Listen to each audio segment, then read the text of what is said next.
In the second season of The Mandalorian, we learned a lot of new things. As Ahsoka entered the story and conversed with Grogu, the child, aka Baby Yoda, we learned that he was raised at the Jedi Temple on Coruscant.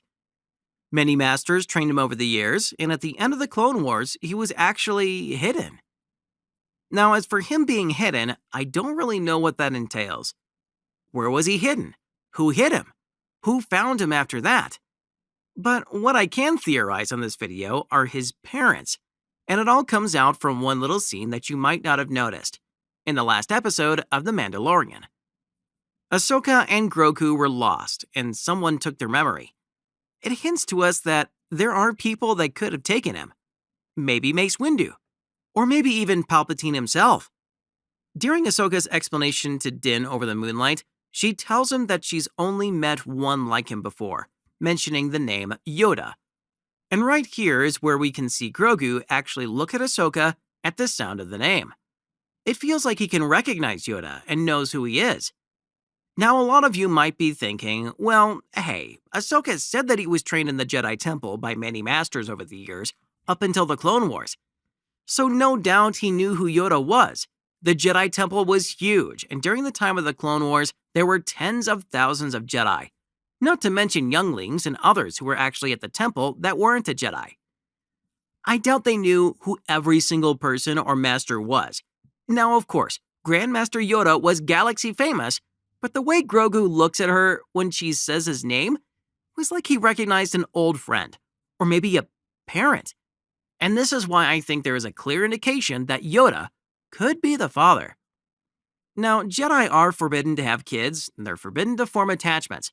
However, there were exceptions. For instance, Ki-Adi-Mundi was a Serene, and his species were going extinct. This gave reason for the Jedi Council to approve his pursuit of multiple families, hence Ki-Adi-Mundi having 4 wives, in accordance to his species, which was the answer to save their race from certain extinction. Baby Yoda's species was so limited in population that this mandated him to mate with his species as a means of countering the extinction of their people.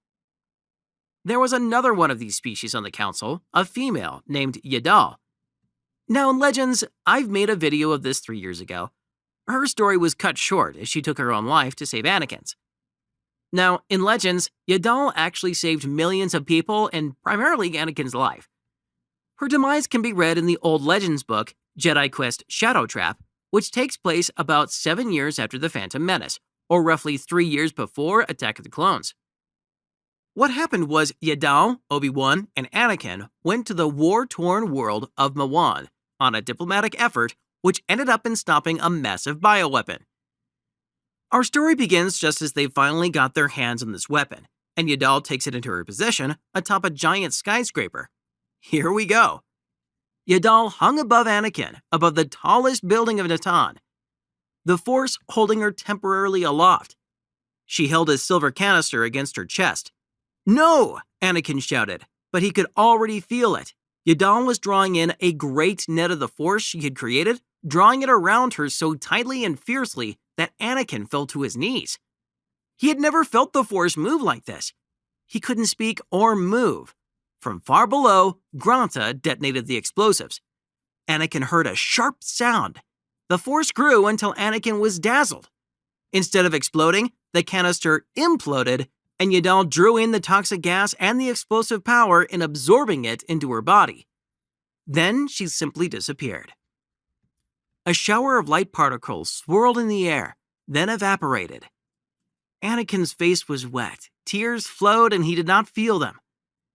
The night sky was empty, and Jedi Master Yaddle was dead. So I think with Yaddle having sacrificed herself for Anakin, assuming they care to use this legend story, and if they don't, I'm going to go with it anyway. Maybe Anakin would see Grogu in the temple during Order 66, knowing that his mother saved him if he is the child of Yaddle. And there's a lot of ifs in this one, so it's probably never going to happen. But let's just say Anakin sees him in the temple, so he'll return the favor not by necessarily saving him, but maybe sparing him? Now the reason I don't think this could happen, just to play devil's advocate against my own theory, is that Anakin needed to kill the younglings. What a lot of people don't understand is that he didn't necessarily want to do those things. He forced himself to do them in order to have the power and the ability to save Padme. At least that's what Palpatine brainwashed him into believing. Now, if he did let Grogu live, this would really change how we see Anakin and what he did during Order 66. Personally, I don't like it. I think Anakin needed to do those horrible things and fully dedicate himself to the dark side. Otherwise, it would just open up too much of changing the past and what he did. And then there would be theories as to why he lost to Obi-Wan, because he didn't have the full power of the dark side, because he let Grogu live, and all this and that. There would just be too many retcons, and I just don't think it's a good theory. I don't even know why I'm making this video. But anyways, it made me think, so I'm like, hey, you know what? This could be an interesting possibility I want to see. What do you guys think about it? Let me know in the comments below. If you enjoyed this video, make sure you hit that like button and subscribe to the channel.